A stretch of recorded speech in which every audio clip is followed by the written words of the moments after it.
Hey everyone, I'm Andrea, your real life English fluency coach, and in today's fun lesson, you'll be learning lots of weird and interesting facts about British culture and life in general. And you'll also improve your listening skills.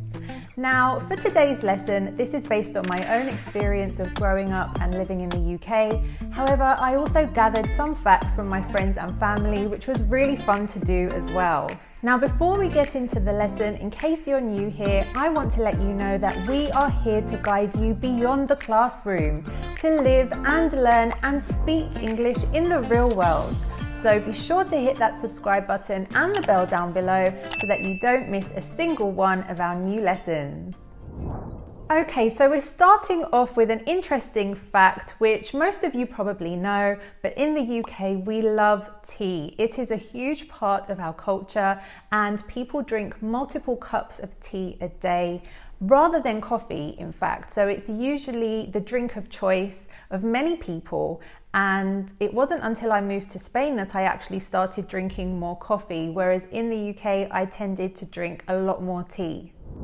The next fact is that we never push into a queue. So in America, they would call this a line, I think, but we would say a queue when you have to line up at the supermarket to wait to pay for your things, or when you go to get some paperwork sorted and there's a queue there and you have to wait in line.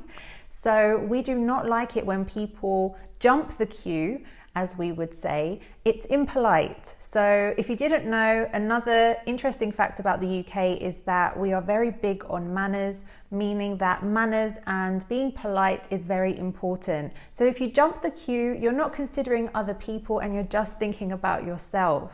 So this was something that I struggled with when I first moved to Spain, because the culture here in terms of lining up in a queue is quite different. It doesn't really happen.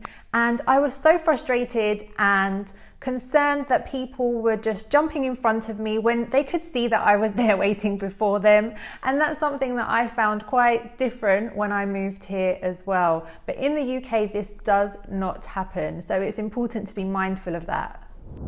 Also in the UK, we love to talk about the weather, and I sometimes find myself starting conversations this way as well. I think we tend to do it because the weather in the UK is so unpredictable, and this leads to people talking about it a lot.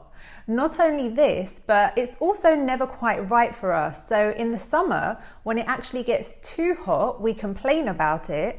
And then in the winter, when it's too cold, we complain about this as well. But really, I suppose we shouldn't be complaining at all because, you know, it's so interchangeable.